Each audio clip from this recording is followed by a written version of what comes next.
Hello everyone, and welcome back to another video here on Keep Running with BK. And yeah, we're not out running today. I'm actually in the car getting ready to go down to the outdoor store and pick up a few things for the Ultra that's coming up in 1 week. 1 week from this weekend, we'll be out there in this heat and humidity and doing our best to complete a 50-kilometer ultra marathon. Stay tuned, and as soon as we come back, we'll talk about final preparations and what I think of the potential race course, and I'll share some thoughts with you right after this.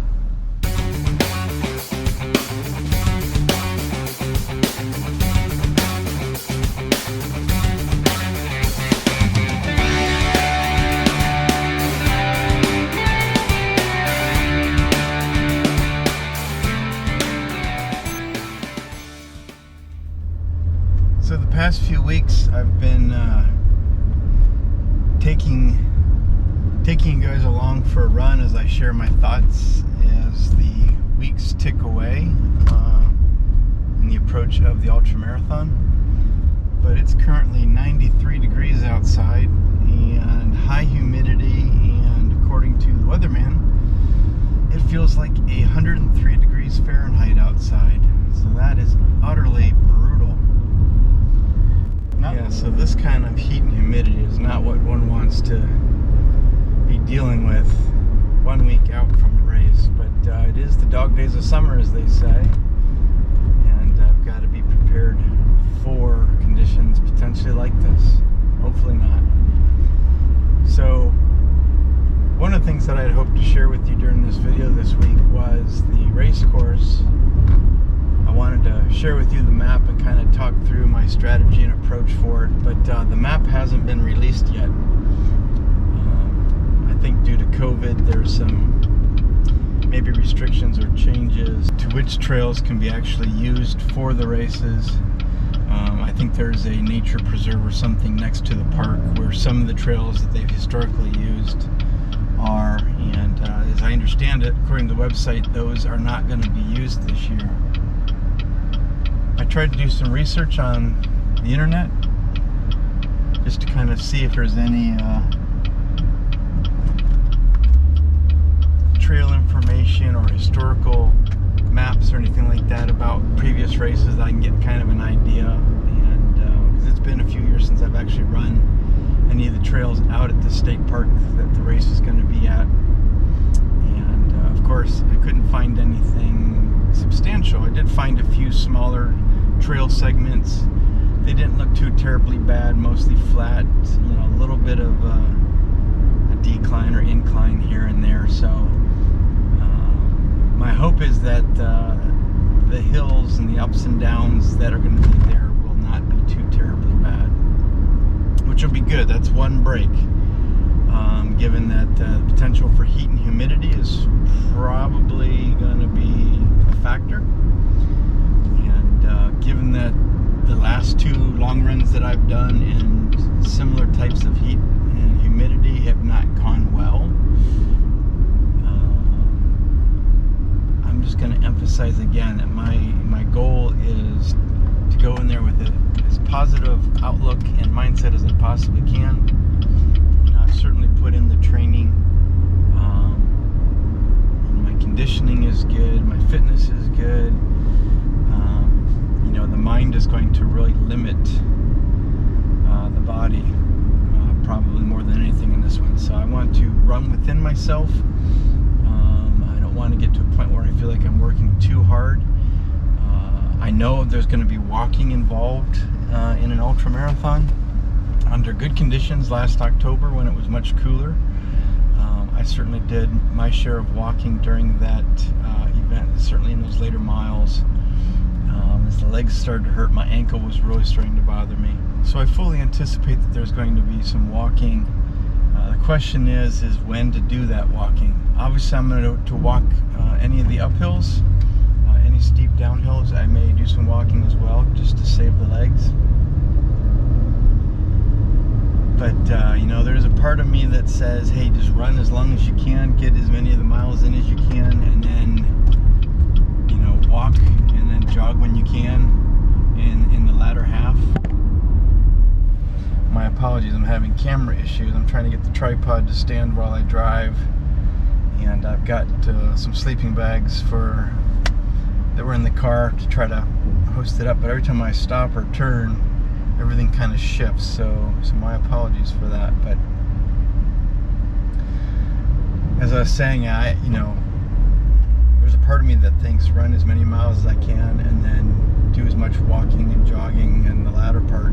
So I feel good about the first 3 hours. It's the second 3+ hours that has always concerned me at this distance. There's another part of me that says maybe, as I've been running my first week of taper this week, I've been running 4.5 miles instead of my typical 6 miles, or 45 minutes instead of an hour each morning. And it got me thinking, perhaps running for 4.5 miles and then walking a half mile or a mile and rotating might be a different approach to consider.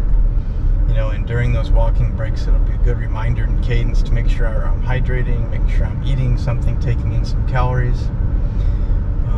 I fully expect with this heat and humidity, we're going to have to take things slower than originally thought or planned. There's no fighting the heat or humidity. It's going to win at the end of the day if I try to fight it. What I do know about the course is the intent and the plan is to have a roughly 10.5 mile loop, or a 10.5 mile course. I don't know if it's a loop or not. So we'll be doing that 3 times.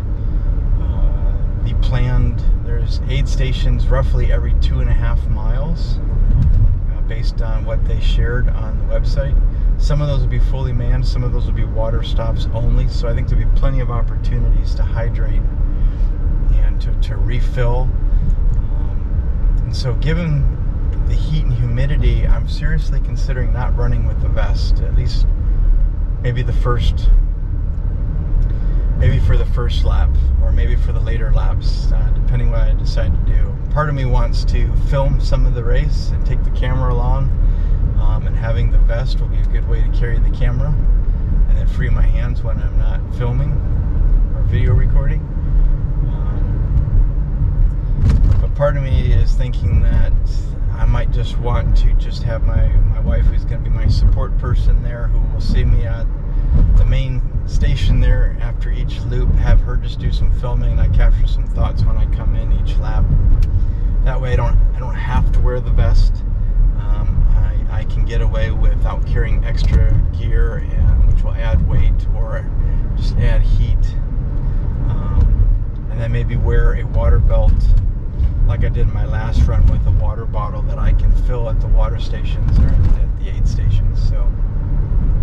But right now I'm driving down to the outdoor store here in town, and I'm hoping that I can get a pair of socks. I got a pair of socks here that I really liked for the last Ultra, that seem to have disappeared, and my feeling is I think one of my children has them, and either they don't know what I'm trying to describe to them or what they're looking for, or they like them so much they don't want to give them back. But I did have some socks that I wore last year that really worked well, handled the sweat, handled the trail tends to be a little bit rougher on your feet, and it really did a good job in helping to prevent blisters. And so I'm going to stop in here. This is the store where I got it, got my last pair, so that I'm hoping that I can stop in here and get a new pair. I'm also going to see if they have some Electrolyte replacement stuff that I can experiment with on my long run tomorrow morning,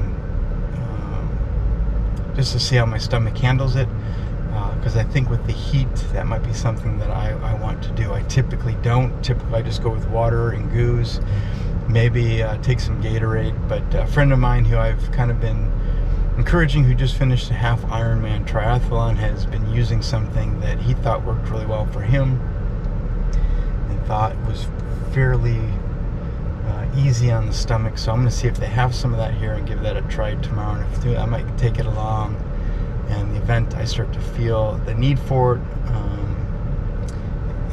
then I'll have that with me. So I'm going to go in the store and check that out. I'll show you what I get when I come back, and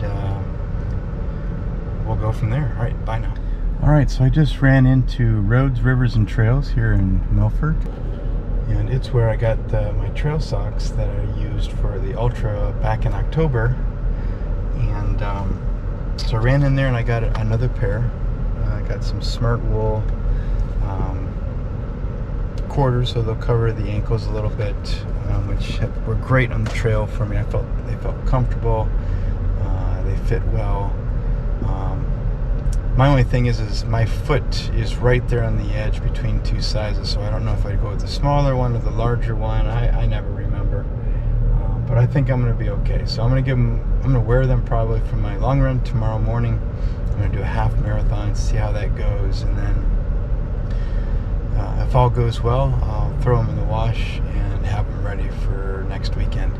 They didn't have any electrolyte replacement or hydration tablets that I was looking for, so I'll have to continue to look for those and have that for next weekend's race. But this is also the place where I got my trail shoes last year, and with that said, my plan for next week's video, probably in the day or two before the race, I'll give you my final thoughts going into the race.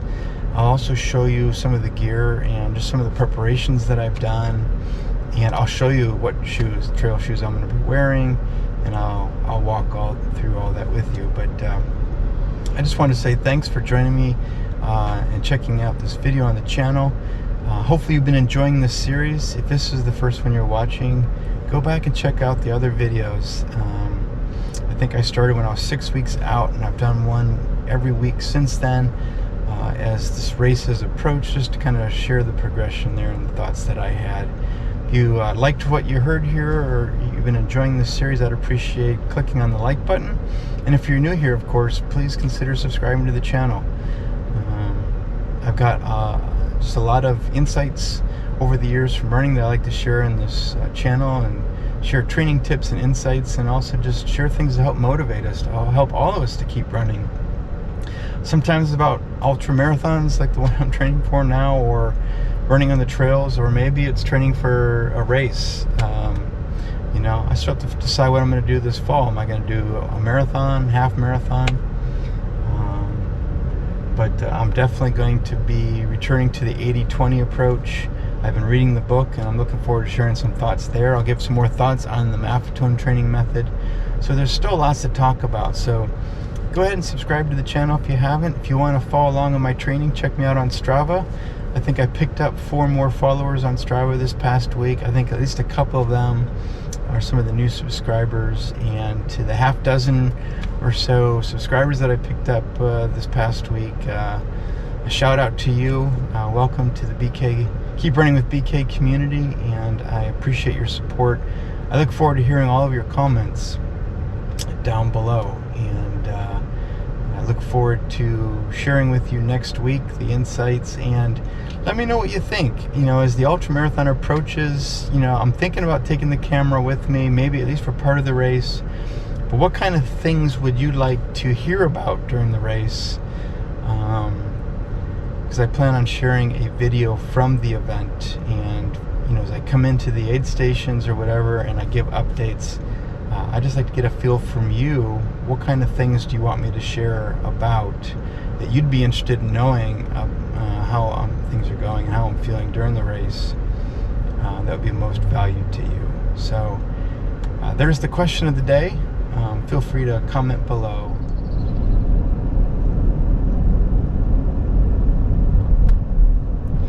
There's one of those pesky water fountains that was shut off on my last long run. Yeah, speaking of the importance of staying well hydrated during the race, this past weekend I did my 18-mile or 3-hour long run, which was the last run before I started tapering, and man, it was brutal. It was warm, it was humid, and it was just rough. I only took 1 water bottle with me because I planned the route to have 3 water fountains along the route so that I could refill. And my plan was not to drink all my water, but make sure that when I got to the water fountain that I could actually refill.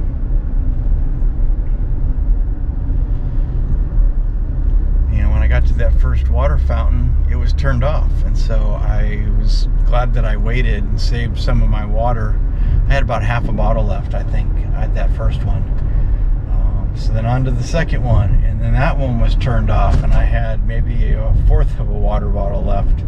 Not good, because I still had well over an hour of running still to do, and at that point in time, it was brutal.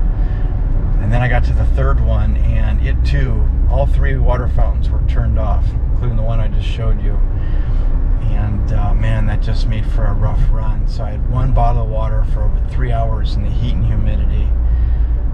Really just struggling. I felt nauseous, headaches again. You know, not ideal conditions by any means.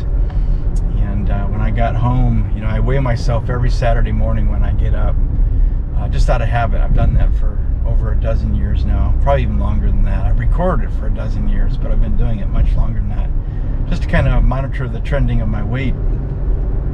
But in the summer, it's got the added benefit where I can weigh myself after a long run like that and get an idea of how much water weight I've lost through sweat, etc. And I was down. Now, granted, I was so bad when I got home, I immediately filled up that water bottle and drank it. So I don't know, pound and a half, roughly in there. And then I got on the scale, and I was somewhere between 9 and 10 pounds. I'm guesstimating between 9 and 10 pounds lighter. So that is a lot of water weight to lose during a race. And you know, thinking of the ultra, if I'm out there for another 3 hours without that, that's scary. That's getting into really dangerous territory. So again, just to emphasize the importance of having a plan, being smart, and staying hydrated in the severe heat and humidity conditions like this. So I want to take extra cautions. I'm really encouraged by the fact that the race is going to have water available roughly every 2.5 miles, so that should not be a problem. But I thought I'd share that with you since I drove past that water fountain and was reminded of it. So, all right, below. And thanks for checking out the video. Until next time, stay safe, stay cool with all this heat and humidity, train smart, and keep running.